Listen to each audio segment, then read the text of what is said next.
Hi, everyone.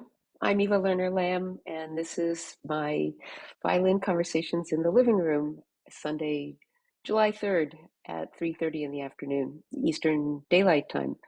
I recently traveled to Cremona for the express purpose of seeing whether Giuseppe Gibboni, a good friend of mine, uh, would have any interest in using a Francois Tourte bow that was in my father's collection.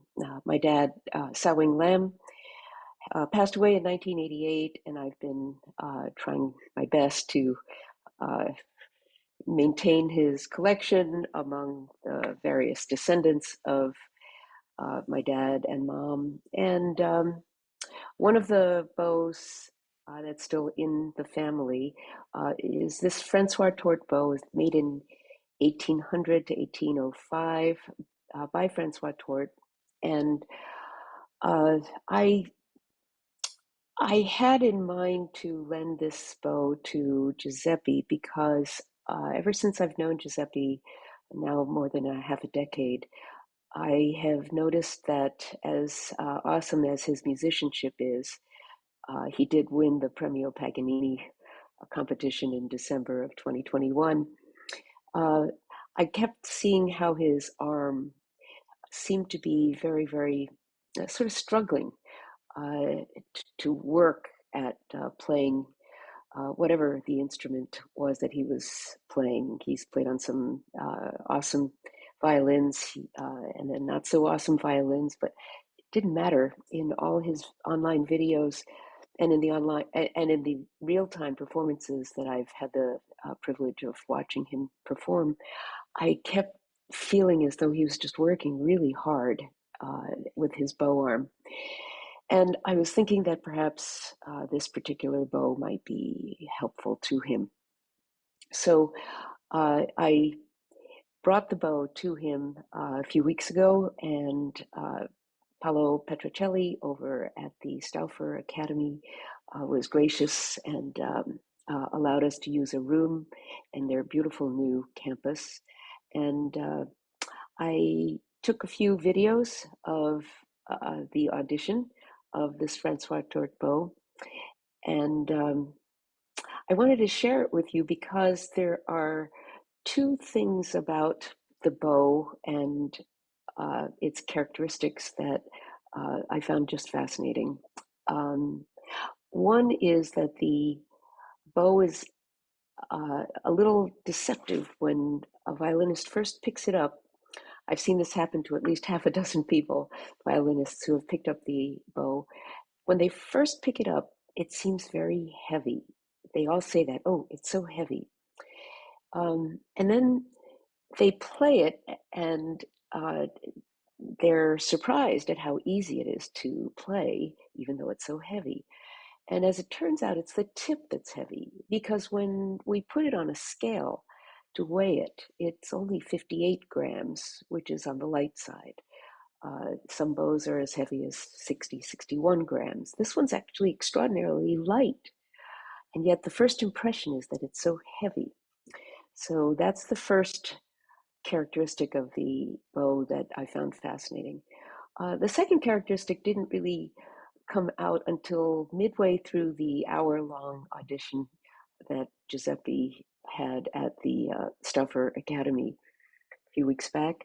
And that is that the bow actually made the Strad violin that he was using sound completely different. And that was a complete surprise to everybody in the room.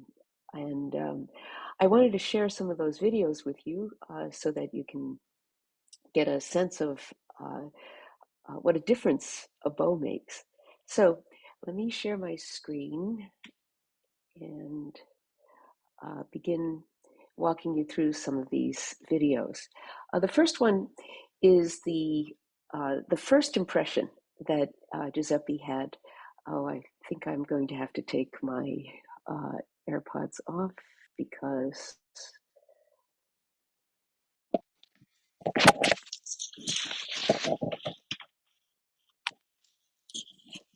use the speaker. So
that point was. All right, and then here we go.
Honestly, it's wonderful. I'm really honest, no pressure.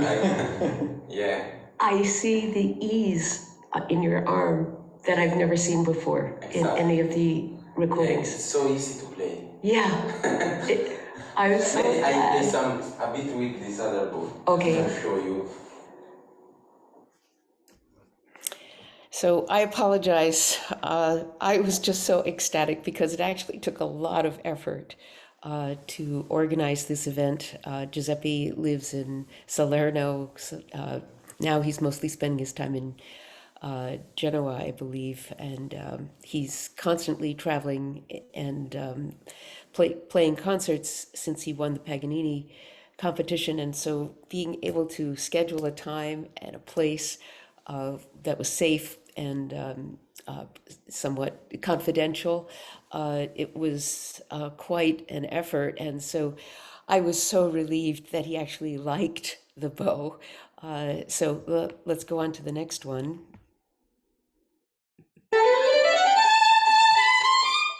Yeah, it's different.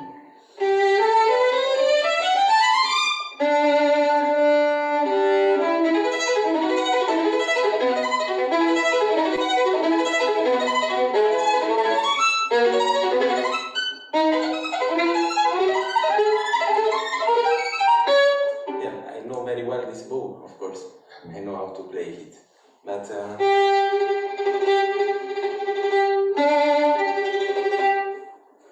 okay, so that's the bow he's currently using, and now he's going to try out the Tourte bow. Balance, yes. It's really like a heavy bow, but it is not heavy. What is the sound? And also, I can play very, very strong, but the wood never touch the strings. Yeah, you know, yeah. It's, you don't have to press. Yeah, I can press. Sorry, but, that was a mistake of mine. He says he doesn't have to press. I mean, he says he can press.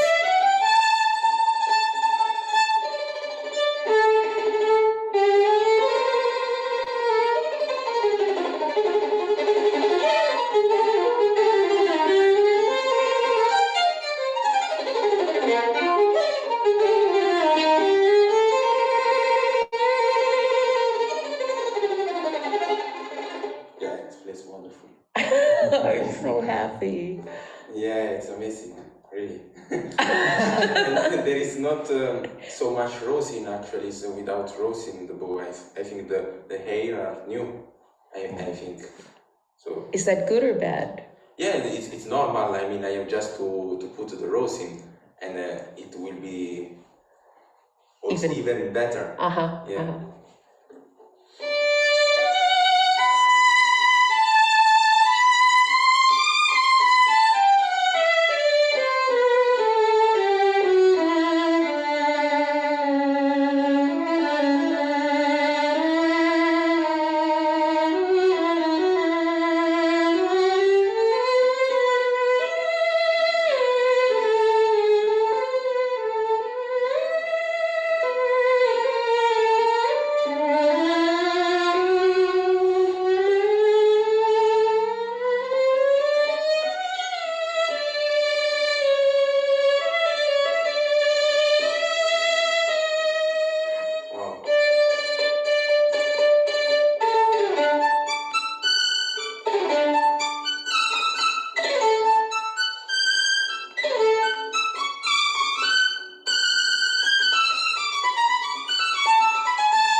it looks so easy on your arm. It is very easy to play. I'm so happy. Yeah, it's incredible. I'm Sorry, so happy. I was just so glad And also the sound he is liked it. beautiful.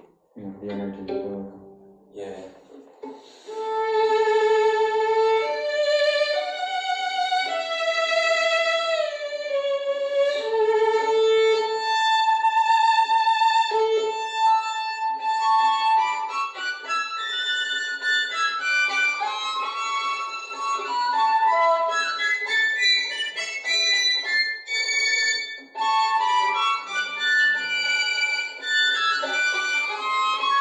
Yeah, it's incredible, really. Do you have some rosin? Do you want to add some? Yeah. Yeah, maybe try that.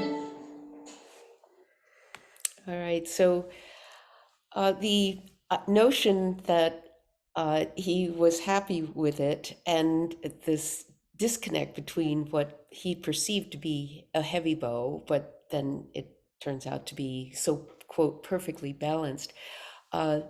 In my very non-professional interpretation of what's going on here, I use an analogy. If there's a log and one person has a saw and wants to saw the log in half, if it's only one person trying to do the saw, use the saw across the log, it's challenging. But if it's a two-handed saw and there's somebody on the other side helping to bring the saw back and forth, then it's a little easier on the original person. I think that's what's going on here. I think somehow Francois Tourte managed to keep the weight at 58, but somehow put a little bit more of the weight at the tip. And that's how come I think Giuseppe finds it easier to get more sound out of the tip without working so hard on his arm. So let me go to the next video. It's,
really. It still feels good? Yeah, of course. Okay.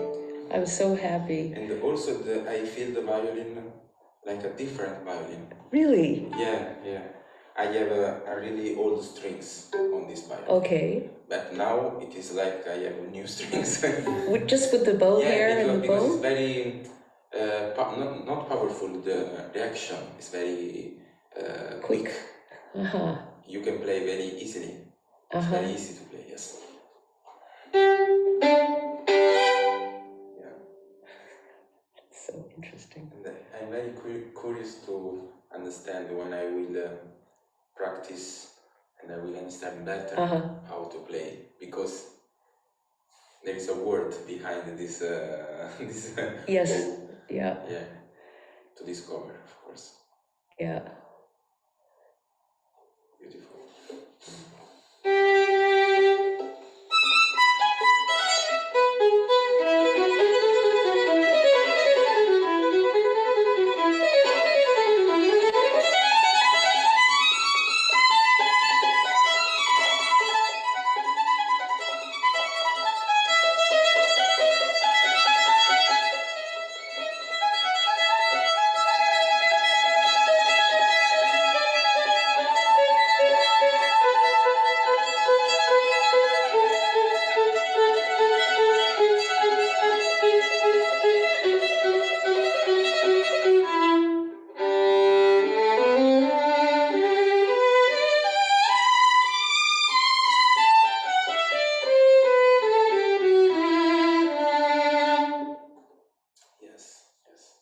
I try just a bit with to see the difference. Yeah. So one of the things that he said in this last clip is that he was looking forward to getting to know the bow more because he feels like there's a whole world behind it. That's another thing that I really didn't expect. I mean, you look at a bow, is there a whole world behind a bow? But as he's playing this Tourte, of course, with the Strad, he's thinking there's a whole world behind this bow. I just think that's fascinating. And the next video here. Yeah, this is also a good bow. I mean, this is, but with that bow, I feel very free.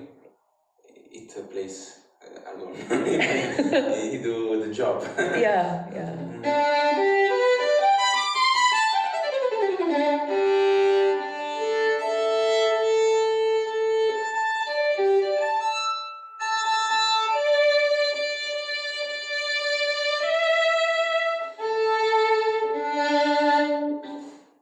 Okay, that was his old bow, current bow, and this is now the Tourte.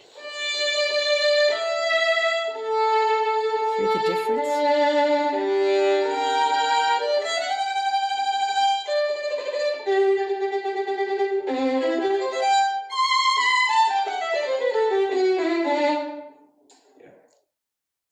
The violin actually sounds completely different. Yeah, much more powerful. Yeah, I could swear that you picked up a second violin right now. Did you hear that difference? Sorry That's for amazing. my effusiveness. Can you do the switch one more time? Play this one and then no, you can play this one now. Yeah, and then switch back to the other bow.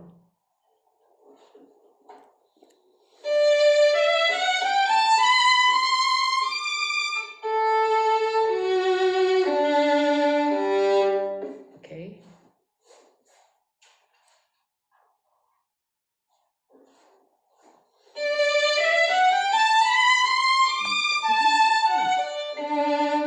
Different instrument. Yes. That's incredible. The quality. Yeah. Yeah. Oh my gosh, just the bow. It's Sorry just for the my same effusiveness. violin. Completely different. Wow. It just was such a shock. I didn't expect that.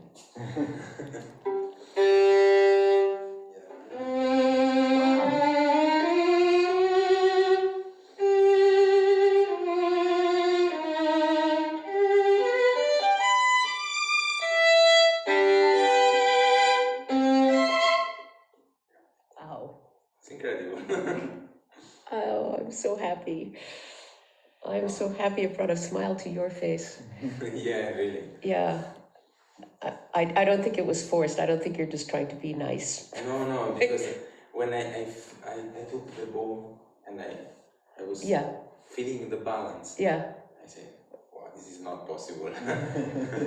I saw the look on your face. There is something inside. A little lead weight or something.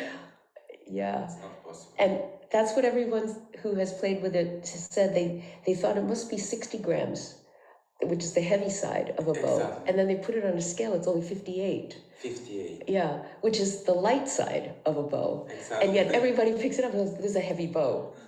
Yeah. Oh, that's so interesting. Well, I think the most amazing thing for me in this visit is how different the violin sounds. Yeah, it's incredible. That's incredible. I play just the open string.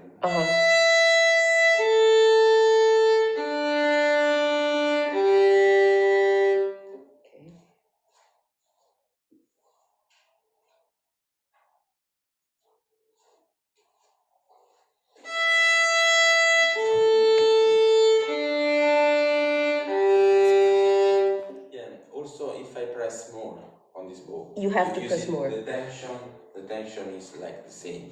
Mm-hmm. But if I press more, I touch the string. Yep. Yeah. Yep. I don't have enough space, so I have to have more tension, and then it is too rigid. Yeah. So a bit less. And also, I can see your muscle.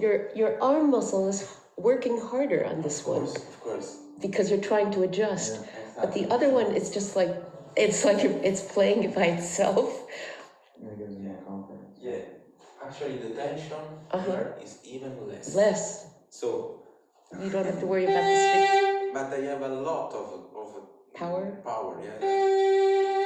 And then if I want to press, I have enough space. I can do it, yeah.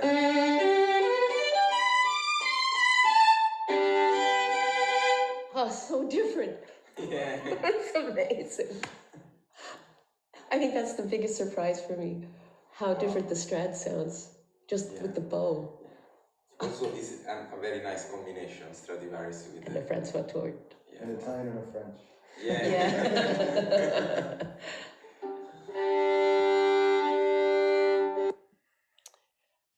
So again, I apologize for my effusiveness. It's just not anything I've actually experienced before, and I think you saw it. The reaction from Giuseppe first, it sounds like a different instrument, and then I started picking up on it, and it really did sound like a different instrument. I believe I have 2 more videos. Here's one.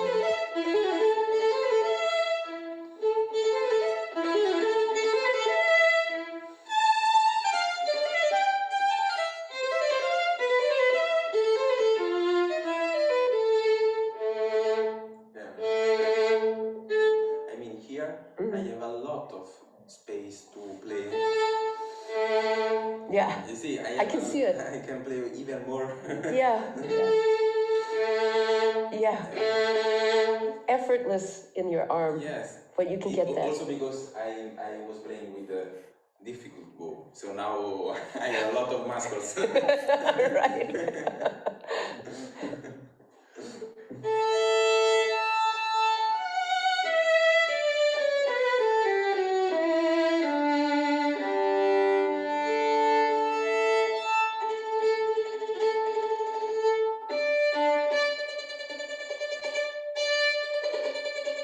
And also it is very, very clean. The sound is clean. Very clean. You see, if I do spiccato, it is never like a... Right. You see? Right. Very clean. Yeah. Yeah. Wow. And it's beautiful. I'm so happy. It's so easy to play with this bow, yeah. I don't know. Is there anything else you want to do with it? Before we go to the next place. Yeah, I mean it is so easy to play. It's like I always played this bow. That's just great. That's just great. Yeah, that's magic. I'm so happy. Balance is incredible. I'm so 58. 58. Yeah, it's on the light side of the range, 58 to 60. And everybody who picks it up says it's so heavy. Very heavy, yes. But when you play, it is very easy. It's not.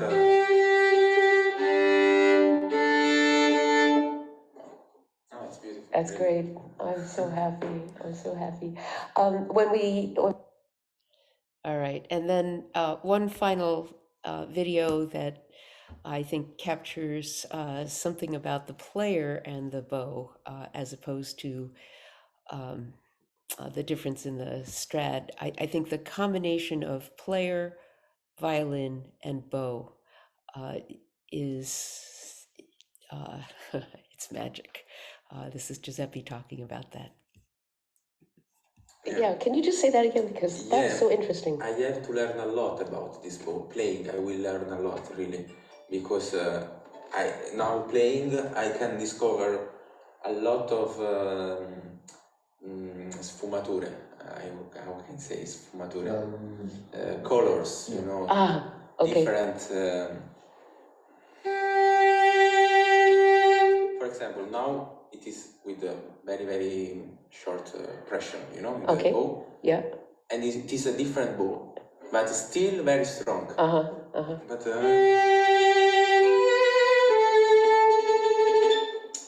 if I do a bit more.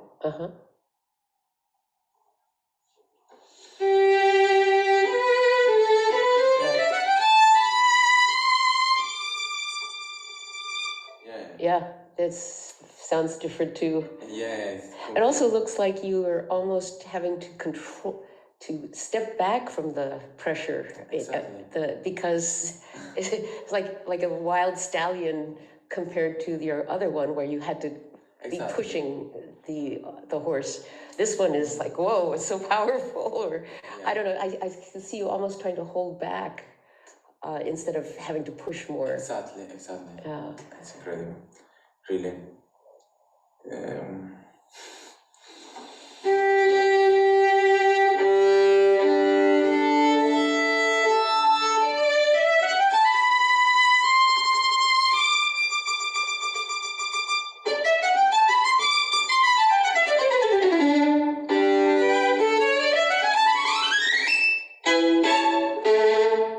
Wow.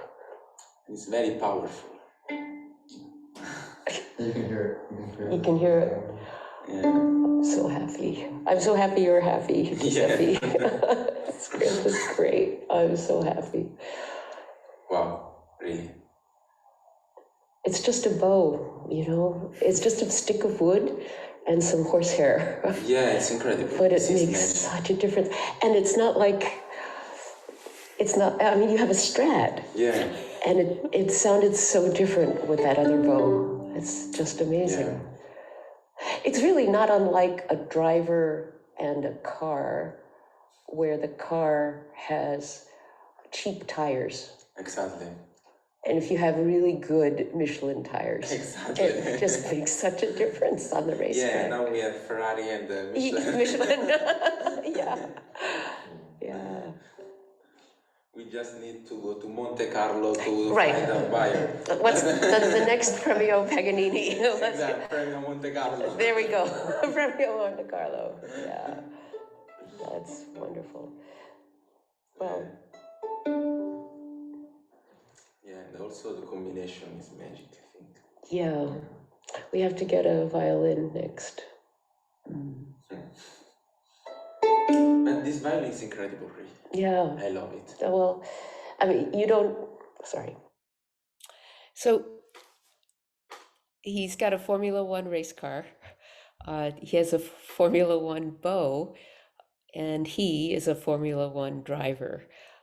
So hopefully through networking connections, we'll be able to help Giuseppe stay on the Formula One racetrack and have the best Formula One race car equipped with Formula One tires. And I want to thank everybody for watching this video, and I hope that you enjoyed it.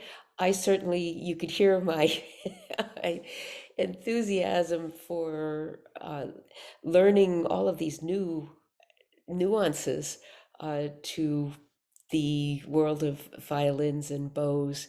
And I want to especially thank my good friend Giuseppe for his trust in me, and also for his honest assessment and thoughts about what the bow feels like.